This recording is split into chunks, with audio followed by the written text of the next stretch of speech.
Hi friends, welcome back to my channel. This is a vlog. I haven't vlogged in a long time. Oh my god, it seems like forever. But like, because it has been kind of. So, yeah.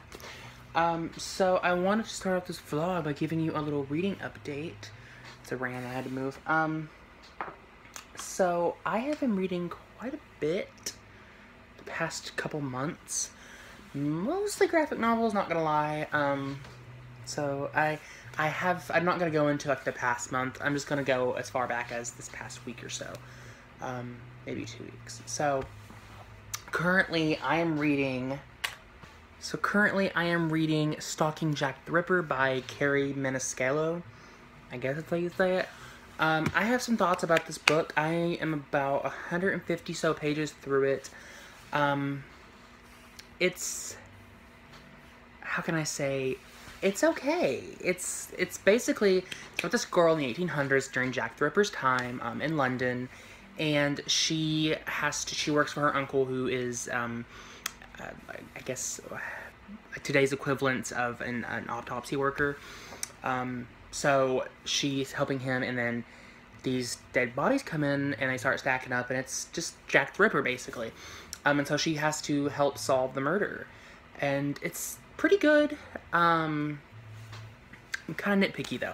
So there are a couple things that, I mean, I get the book is supposed to be very feminist. I mean, it's a woman. She's like 17, I think she is. So, which is in the 1800s, about the time you get married, arranged marriage. So she's trying to fight back against that, and she's like, you know, I'm a woman. I can do what I want, and like it's so great. And then there's parts where she's like, it's kind of confusing because she will start out being this independent, strong feminist woman, and then it goes into, I need a man, he needs to help me, like, and it's kind of contradicting herself. So that's kind of my big nitpick, and also that I feel, because, okay, so it's James Patterson published, obviously. And I used to love James Patterson. I don't as much anymore. But I read Campfire by Sean Sarlis, which was a James Patterson, and it was so good. But this, I feel like, could have been edited a lot better. There's no mistakes, like, in grammar or anything.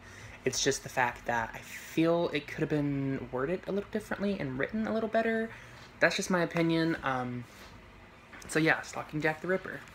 So then I've also been reading a lot of erotica and erotic fiction, erotic romance. I don't know why, I just been kind of into it recently. I read a Sandra Brown book, which is one of my mom's books, that she gave me a couple weeks ago, and I've been hooked since. So I actually just, this past weekend, I finished Bound to be a Groom by Megan Mulry.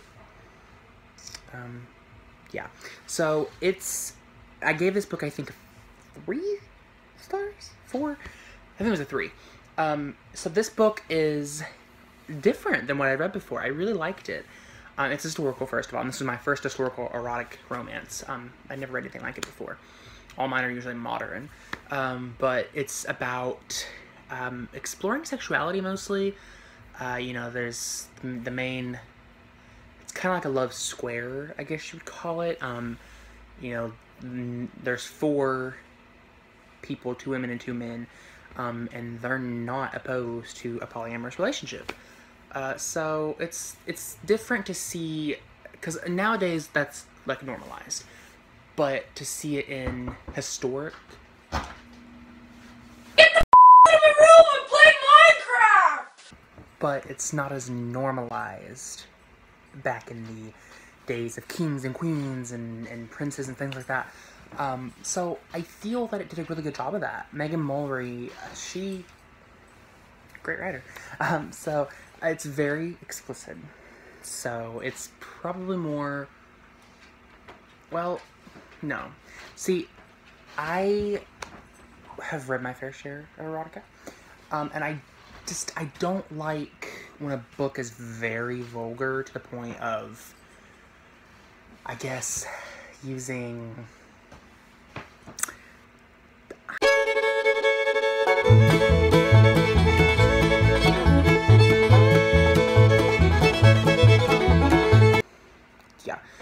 there are, where it's polyamorous, it is more than just two people with intercourse.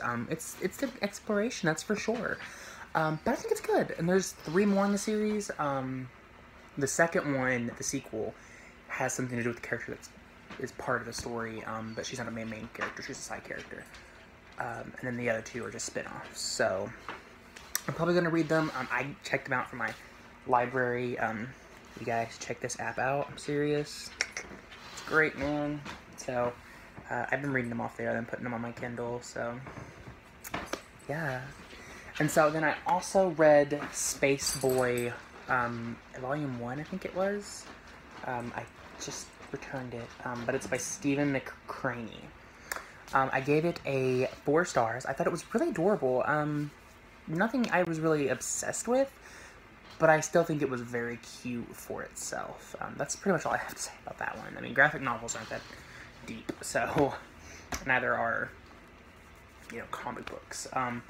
So I still have the sequel to Space Boy. This one, yeah, so this is the second one, it's the sequel. But there's 2 more, I believe. The 3rd one's already out, my library doesn't have it. And then the 4th one comes out in July of this year. And then I got volume 3 and 4 of Lumberjanes. 3 is A Terrible Plan, and 4 is Out of Time.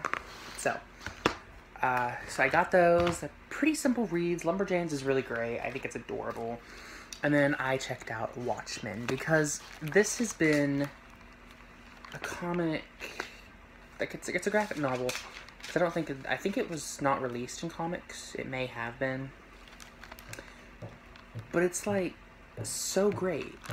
The movie, and it's just, pop culture is just astounding. So it's like all over the place and you can't get away from it, and it just sounds so brilliant. So I'm going to read it. Hi, how are ya? Jeffrey moment here. Okay, so it's been a couple days. It is Friday. Something. It is Friday. I'm checking my Kindle. January 11th, 11:11 p.m. Make a wish. That was my wish. Can't tell you. Who cares? So I have had a couple days of life. So, and I'm gonna break it down for you. Let's go. Okay, because I could not just sit there and hold that for so long. So, I guess I'll start by telling you a little bit about my mental health. That's fun, always fun. So I started seeing a new therapist yesterday. Yesterday was Thursday, so yeah. It's an experience. So, she's great. I love her to death. Like, she's awesome. She's, like, not as stuck up as I thought she was going to be. She's not even stuck up at all, really. It was, like, I was expecting... So, she's, like, professional. I don't want to say, like, a government one is not professional, because I used to go... My whole life in therapy, I went... which I've only been going since middle school, but I've been going to a government one, like, you know, government or what... How do you say it? Like, it's like a center or whatever. Doesn't work out. So I drove off 3 therapists. I'm crazy. So so I decided I would go to a professional. I don't want to say they're not professional, like the center isn't, but like they own their own business. This one does. They're not affiliated with anyone. They're by themselves. And she's really nice. I do like her. She seems down to earth. She gets me, because I was like, you know, indulging some secrets, like you do in therapy. And like, I didn't feel like I had to hide anything. When I was seeing the other therapist before, I was like, some things I had to hide, but like just weren't, I feel like they were gonna like tell someone or something. So this one I feel like I can talk to her, and not have to filter anything, you know? She was really just straightforward. She was upfront. And so yeah, there was only one little problem. You ready for it? Because you're already gonna like hate me for it. You're gonna like yell at me. My mom already has. She doesn't know I'm trans. Not in the fact that she like thinks I'm a guy. She thinks I'm a cisgender woman. So basically the tea about it. I walked in, and the papers that I had to fill out, I didn't ask for gender or sex or whatever. They didn't ask for any of that, which is strange considering they had my insurance card and my license, and like they didn't ask. And I was dressed normal. I just regular t-shirt. I had a Britney t-shirt on. think. No, it wasn't Britney, it was something else. And a jean jacket and some slip-ons. That was it. Like the ballet slippers. Like, that was it. So, yeah. And she, she pronouns, which I was so great about. I was so, like, thrilled because, it's hard to go through life having to explain it, which a lot of people, you're going to have to, like, everyone's going to have to keep explaining it. When you're not someone of the, like, norm, I guess, like the heterosexual, cisgender, yeah. So you're going to always have to be explaining yourself to someone. And so it felt good not to have to, like, I felt like I could just sit there and talk. And so I thought, like, oh, she knows I'm trans. Mom told her that when she made my appointment, because she made it for me, and I was like, she knows. Okay, it's in the notes. And then when we were talking about my old roommate, she was like, so what did she do? And I was like, well, and then I guess, like, yeah. Oops. I have to tell her, I know I do, because that has to go on file. And because I have to see my doctor, my endocrinologist, she requires that I see a therapist, at least every 3 months. So, it's gonna be fun to explain. I don't want her to think I was lying to her on purpose. It's just like, I was just so thrilled to not have to explain myself for once. Like, I was sitting there, and I was a complete, unfiltered, unadulterated, just a woman, Like, I was just me. That was all that mattered. And I could just talk about myself. I didn't have to focus on, my depression and my anxiety and my suicidal tendencies from time to time from being trans. Because every time I told my therapist in the past, they're like, so how does this affect you coming out stuff? I'm just like, it doesn't. I mean, that has nothing to do with how I'm feeling right now. Like, my dog died.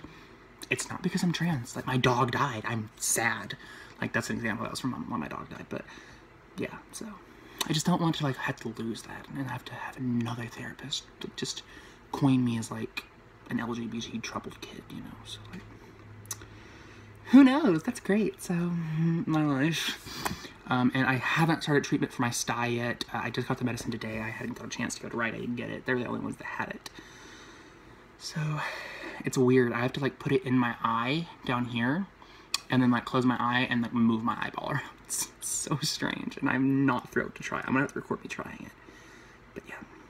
So, on to my reading update, because this is a reading vlog, technically. Oh, low-key. So, first of all, I went to the school today, and I got the rest of my books. I'm gonna kill everyone who charges overpriced books. So, no, first of all, I have a lot of classes this semester. I'm taking 2 bios, a history class, a computer class. It's required, it's stupid. It's about using Google, and it's ridiculous. And then an English class. For 5. Not a lot, but there's 2 labs, which is, like, insane for me. So, a lot of books.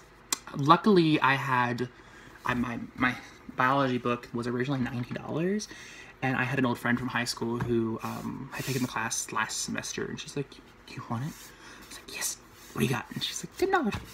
10, 90, I'll take 10, that's right up my alley.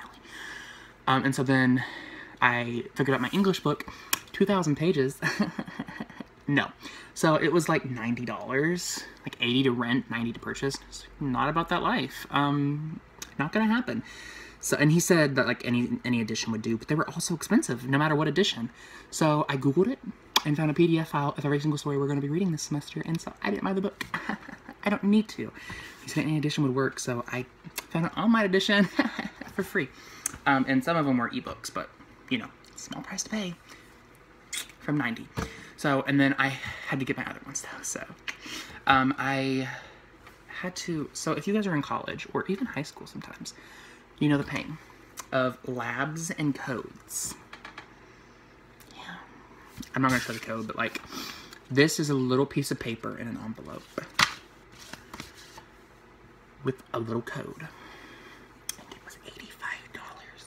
I know something I'm gonna complain about. My sister, before, had to pay, like, $200 for a math code, but, like, it's a piece of paper. I feel like for that price, you should just throw my book in for free. You know what I mean? I had to pay my books separately. I mean, I got it for 10, but, like, for that price, I feel like that should have just been given to me for free. It's a piece of paper, obviously, so it's stupid. I don't know. But then I got my history books. I'm gonna dread this class because it's pre-Civil War and I didn't know what I was signing up for. So two books for this stupid class. Which I love history, don't get me wrong. Pre-Civil War history, on the other hand, like, so like the first good chunk of the semester, we're just focusing on, my book is falling, on Native Americans and settlers coming to, you know, this land and, you know, raping the land, taking our women. So, like, yeah, it's fun. That's sarcasm, by the way. So that's something I'm dreading. But it seems like an easy class besides the point. So, finally on to reading. I thought this could be a long clip because I've only filmed like 3 clips before this one. So, I went to Dollar Tree a few days ago. It was the day I went to therapy, so yesterday. I picked up a few books.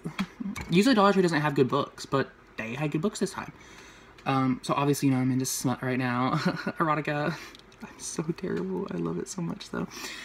So I picked up Paula Quinn's Highlander's Christmas Kiss. Oh, I didn't realize it's like the 4th one in a series, and I was... Oops. Technically it's the first one in a series, but this series is a companion series to another series that was written before this one, and so I feel like I need to read that series before I pick up this one. So, who knows? So it's just at a Scottish, they're all Scottish, basically all the books are, and this one's about an assassin who falls in love with a woman who is connected to the person he's supposed to kill, I guess. But Paula Quinn is a name I'm familiar with, very familiar with, from other people who have suggested it to me, and my, I've had cousins and stuff who read it, and people, my friends. So, then I also picked up, this one I was really surprised I had, because, you know, it was fairly popular at my library, and I was like, popular books usually aren't at Dollar Tree. They're usually for, like, overstock books. But it's Broken Juliet by Liza Raven, which sounds so good. This book is about a girl and a boy who... they don't love each other as much as, well, I mean, she loves him, but, like, he didn't love her as much as she thought he did. They fell out of love, brokenhearted, and a few years later, they're showing a Broadway stage putting on Romeo and Juliet, and, guess who's Romeo and guess who's Juliet? So, this sounds so good. I love theater books so much. I'm a theater junkie, obviously. I worked in a theater for a year. So, it's insane. Why did I say it's insane? But it sounds like so cute and stuff, you know? So, I can't wait to read it. Who knows? I think I'm gonna love it. And there's a sequel to it also, Bad Romeo. So who knows if I like this one, maybe I'll pick up Bad Romeo. So I've never read anything by Liza Raven. I think this is her first book. But, yeah. So, that's neat. And then I also got the last one from Dollar Tree, A Mad Wicked Folly. The only reason I got this, the only reason I looked at it first of all, was because the spine says Speak, which is a publisher I'm very familiar with. And I really love their books that they put out. But this one is about a girl. The way I see it, I think it's medieval, like a Victorian. It may just be like the town stuck in that kind of mindset, but it's about a 17-year-old who ends up getting expelled from her school, like a debutante school where it's like, you know, they teach you to be a woman or whatever, they teach you to be proper. And so she decides to go against her parents' wishes and their arranged marriage, and decides to put in for a art college. And finds a working class boy who's not up to her parents' standards, and, you know, it's all about, am I going to follow my parents' ideas of what they want from me, or am I going to follow my own dreams? So it sounds really great. I love books like that, just like the finding yourself type of book. It's one of my favorite things. I love when books explore, it's very overdone, but I love when books explore, you know, following your own dreams instead of like what people have put for you. So it's an overdone trope, but I love it. So I'm a sucker. Yeah, A Mad Wicked Folly. And this one was by Sharon Biggs Waller, so never heard of that author. And so now onto the books that I read. So if I'm going to be honest with you, I haven't read much of Stalking Jack the Ripper. I just haven't. I've been taking a break from it just because it's not the best book I've read. Right now it's aiming towards a 3 stars, but who knows, it could get better. I mean, I don't know. It's kind of slow paced right now. But I did go to my library's app, Libby, check it out, man. It's a great app. And I got 2 books. one which I finished, and I'm going to tell you about it in a second. But the first one was Man Horror by Katie Evans, which is a erotica. So the only reason I got this was because Sylvia Day reviewed it on the front, and Sylvia Day is just an amazing author. And it's about a girl who's kind of a reporter, and she has to find out about this man he's very famous, and he's kind of promiscuous. He's known around town as a playboy, and she kind of falls for him, so who knows? And it sounds something like 50 Shades to me, like a reporter, even though she's only interviewing for college, but like, still. So I did pick up that one. I have not read it yet. But I did also pick up Breaking All Her Rules by Maisie Yates. Macy, I don't really know. So, this one is a Cosmo Red Hot Reads from Harlequin. And I don't think they publish these anymore. They may still do. I don't think they do, though. But they're basically just really short, like under 30,000-ish words. And they're just really steamy. They're really fast-paced. There's always a conflict. It's weird. I looked it up, so... and this was really good. So I finished this, and I did give this, I'm gonna hold it up so I can put the stars in editing. I gave this a 4 out of 5 stars, so. And the reason I gave it such a, like, higher rating for an erotica, because I usually don't give much of a rating for erotica, was because it was so well done, I feel. The ending was kinda lost me a little bit. They did... where it's a very short book, obviously. It's like a novella size. So, you know, they had to skip along from a lot of it. It's like a 2 weeks they're together, but, you know, you only get like 3 days, and then the rest like skipped along. And it's kind of weird, but besides that, it was really great. Basically, it's about this girl. She meets a guy in a cab, and they accidentally swap phones, and a relationship pursues. So it's the one thing I was disappointed about was the jacket did say, you know, swap phones. It's gonna be a fun little confusing story. It really wasn't about the phones. By the 4th chapter she had her phone back and he had his, and it was like, what? I thought it was gonna be like a cute little chase scene through like New York, like trying to find him with my phone, and she just tracked it. Like, spoilers, oops. So yeah, that was fun. So that, I gave it a 4 out of 5 stars. It was fairly good besides that. Everything was so cute. It was well written. Yeah. Again, it's erotica, so if any of my younger readers are wanting to read these, don't read them. They're like... Unless you want to read that, that's fine. I mean, I was reading erotica at 16, so... Yeah. And so I don't know what I'm going to pick up next. I haven't read any more graphic novels, surprisingly. But I have been reading those. I don't know what I'm going to read next. I feel like I'm going to finish Stalking Jack the Ripper first, just because I need to get back to it and finish it. I'm like 50% the way through it. Here, besides the ones I just showed you, I have 2 more erotica. One's a historical, which is my favorite type of erotica, and then I have a fantasy retelling of Snow White, so that's interesting. So I have a lot to read. Plus these ones right here. These ones I really want to get to. I have a lot of books on my TBR shelf, but these are just like, they sound so interesting. So that's my update. What's yours?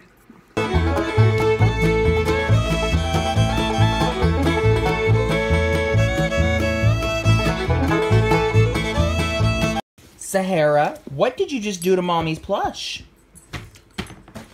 What did you do? Sahara. Don't act all innocent. I just watched you do that. No, that is a very bad girl. You don't just rip up...